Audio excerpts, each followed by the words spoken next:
प्रधानमंत्री।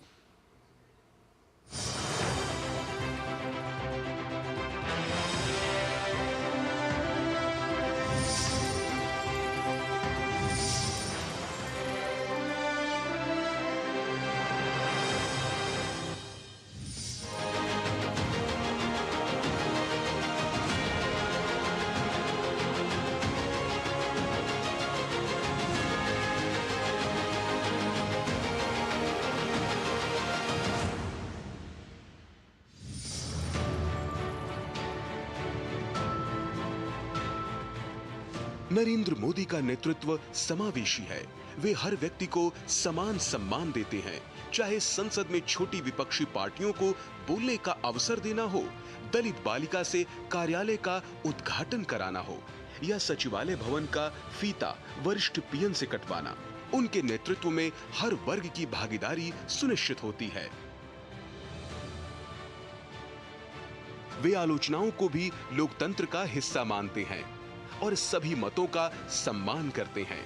उनकी कार्यशैली सिद्ध करती है कि लोकतंत्र केवल एक प्रणाली नहीं, बल्कि हर नागरिक की भागीदारी से परिपूर्ण एक जीवंत विचारधारा है। तो मैं उनके आमंत्रण पर एक बार गुजरात गया 2005-6 की बात, और उन्होंने उस समय एक जो बहुत महत्वपूर्ण ऑफर मुझे दिया झारखंड के लिए, वो था कि हमारा तो जो गुजरात है वो समुद्र से घिरा हुआ क्षेत्र है, इसमें पोर्ट की बहुत संभावना है। झारखंड यदि चाहे तो एक डेडिकेटेड पोर्ट झारखंड के लिए बना सकता है कि यहाँ से झारखंड के जितने भी ऐसे अंतर्राष्ट्रीय व्यापार वाणिज्य, उसमें उसकी अच्छी भूमिका और आने वाले दिनों के लिए वो लाभदायी होगा।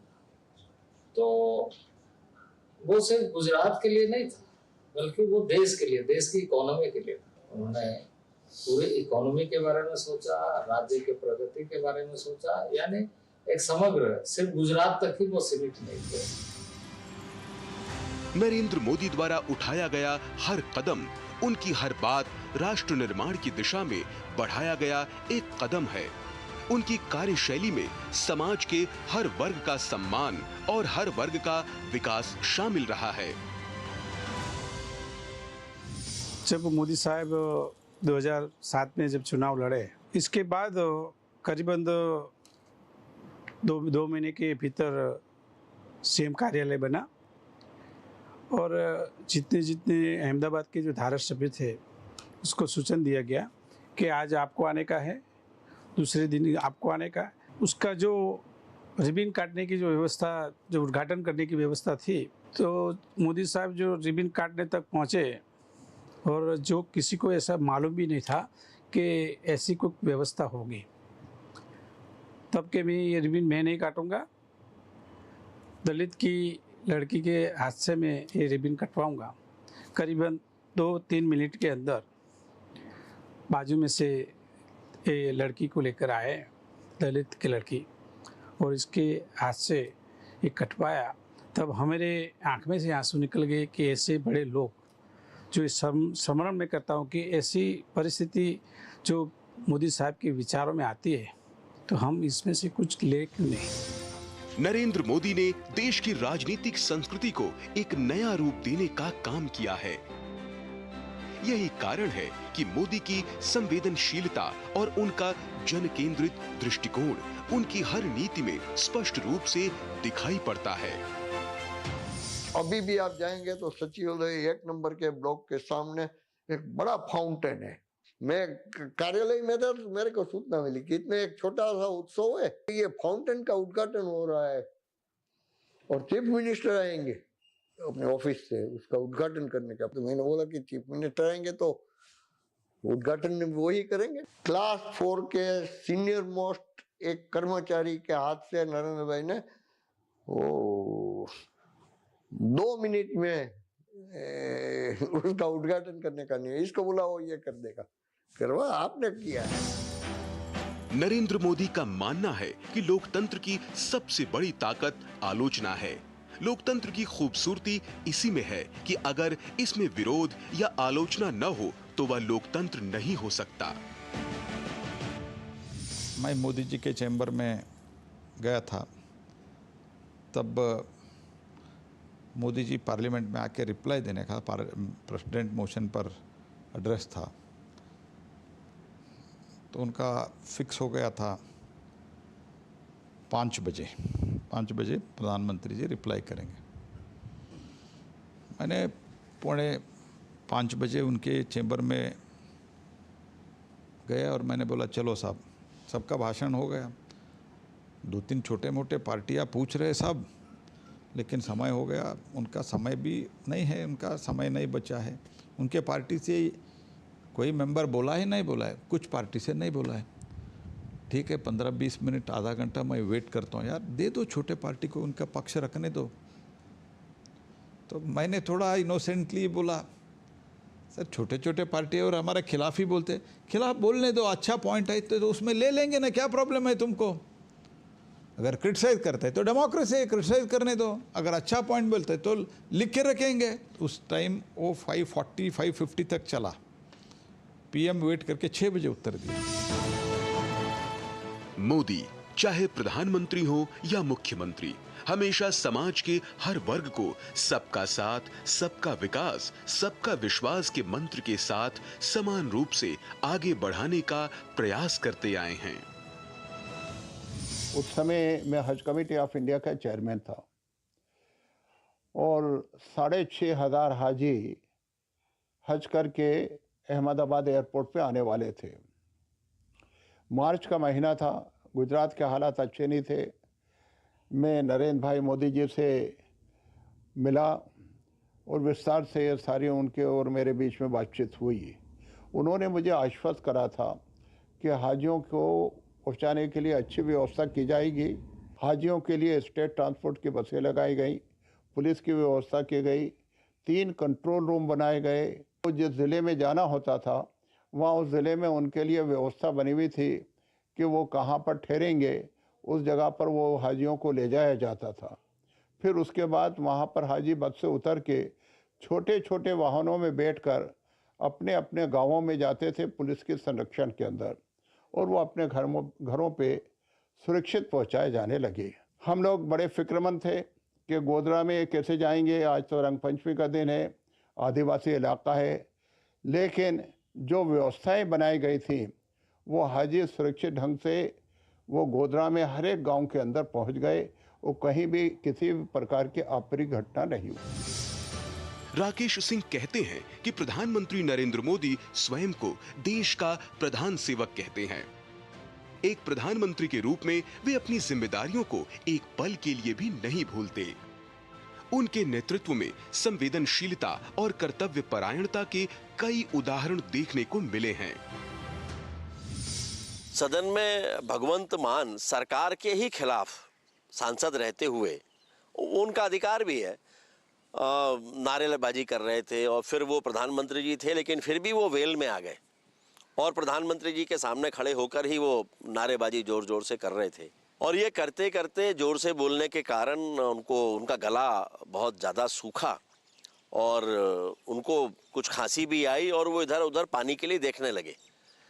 माननीय प्रधानमंत्री जी ने ये देखा, क्योंकि उनके पास बाहर से पानी आता तब तक थोड़ा समय लग जाता, और माननीय प्रधानमंत्री जी ने अपना पानी उठाकर अपने हाथों से उस सांसद को, जो विपक्षी दल का सांसद था, जो सरकार के और उनके खिलाफ नारेबाजी कर रहा था, उनको उन्होंने वो पानी पीने के लिए दिया।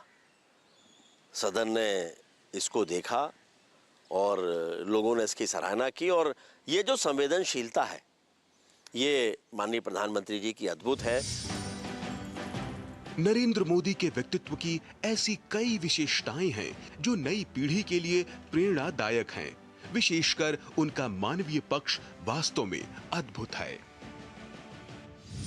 अहमद पटेल साहब की डेथ हो गई। वो गुजरात के भी थे, एमपी थे और बहुत बड़े विरोधी थे मोदी जी के। तो मुझे बुलाया प्रधानमंत्री जी ने, कहा कि भाई अहमद पटेल साहब की तबीयत बहुत ख़राब है। मुझे भी नहीं पता था इतना। तो मैंने कहा कि अच्छा मुझे मालूम नहीं, मैं पता लग बोले नहीं पता नहीं, मैंने अभी उनको एडमिट तो करा दिया है और डॉक्टर्स से भी हमने जो कुछ वो करना है, लेकिन उन्होंने मुझे बहुत बाद में पता लगा है तो काफ़ी उनकी तबीयत ख़राब हो गई थी, लेकिन अभी मैंने एडमिट करवा दिया है, तुम उनके लड़के से वो करके और जाके संपर्क करो। तो मैंने उनके लड़के का नाम है फैसल, तो मैंने उसको बात किया, मैंने पहले फ़ोन किया तो मैंने कहा कि प्रधानमंत्री जी ने कहा है कि कोई भी दिक्कत होती है कोई, तो कहते हैं कौन प्रधानमंत्री जी? मनमोहन सिंह जी। अब उसको भी एक्सपेक्टेशन ही नहीं थी प्रधानमंत्री मोदी जी ये सब करवा रहे हैं। तो मैंने कहा नहीं मोदी जी ने, तो उस समय थोड़ा वो कंफ्यूज हुआ। खैर मैं मिला भी, फिर प्रधानमंत्री चाहते थे कि मुझसे भी अगर बात हो सके तो कराना की। उनका जो मानवीय संवेदना है वो गजब की है। नरेंद्र मोदी की सामाजिक संवेदनशीलता के बारे में हर कोई जानता है। नरेंद्र मोदी का संपूर्ण व्यक्तित्व एक पाठशाला है। उनके व्यक्तित्व के कई ऐसे अनूठे आयाम हैं जो सभी को आश्चर्यचकित कर देते हैं। उनका सभी वर्गों के प्रति सम्मान की भावना को दर्शाना उनकी एक विशेष पहचान है। मोदी जी जब 2001 में सीएम बने थे, उस टाइम ऐसा हुआ कि सीएम के शपथ ग्रहण करने के बाद सर को सीएम हाउस में जाना, गृह प्रवेश करना था। तो उन्होंने उस समय पे एक अनुसूचित समाज की बिटिया को बुलाकर उसके हाथ से घड़ा रखवाया था, जो उनके अपने आप के बर्तन में, व्यवहार में दिखा रहा है कि समरसता है। बहन को भी सम्मान दिया, औरत को भी सम्मान दिया और पिछड़े वर्ग को भी उन्होंने उतना सम्मान दिया। वैसे मोदी जी जब संघ के प्रचारक थे तब तो स्वाभाविक रूप से प्रचारक होने के नाते वो किसी भी के भी घर पे जाकर भोजन करते थे, लेकिन सीएम बनने के बाद भी उन्होंने जो ये कार्य किया, यानी कि मोदी जी जो उनका स्वभाव है वो स्वभाव नहीं छोड़ते। अगर वो पिछड़े समाज का या समाज में समरसता का काम करना चाहते हैं तो शुरुआत से कर रहे, वो देखा है और उन्होंने करके बताया। सीएम बनने के बाद वो अपने आप में एक साबित होता है कि वो समरसता पे विषय में बहुत अच्छा काम कर। राकेश सिंह संसद के एक दृश्य का उल्लेख करते हुए बताते हैं कि किस तरह नरेंद्र मोदी ने वहां संवेदनशीलता का परिचय दिया। जब सदन शुरू होने वाला होता है तो माननीय प्रधानमंत्री जी का उद्बोधन मीडिया को होता है, तो वो देने के लिए जा रहे थे और बारिश होने लगी। बारिश थोड़ी तेज थी तो माननीय प्रधानमंत्री जी ने अपना छाता स्वयं अपने हाथों में पकड़ लिया और अपने पास जो उनके सुरक्षा के लोग थे उनको थोड़ा छाए में आने के लिए इशारा किया, क्योंकि अगर कोई और उनका छाता पकड़कर खड़ा होता तो निश्चित रूप से वो सुरक्षाकर्मी भीगता और माननीय प्रधानमंत्री जी को ये गवारा नहीं था कि कोई उनके कारण पानी में भीगे और वो छाते के नीचे रहें। तो उन्होंने अपना छाता खुद पकड़ा और खुद पकड़कर मीडिया के सवालों का जवाब दिया। इसको भी पूरे देश ने, मीडिया ने, संसद में लोगों ने देखा और उनकी संवेदनशीलता को महसूस किया। तो इन सभी बातों से स्पष्ट है कि नई दृष्टि और सामाजिक समावेशिता की चेतना से हमेशा भरे रहने वाले नरेंद्र मोदी का व्यक्तित्व हमेशा से ही प्रकाशवान रहा है। उन्होंने न सिर्फ सामाजिक बुनावट को बल्कि राजनीतिक सोच को भी नए आयामों से देखने का सभी को अवसर दिया है।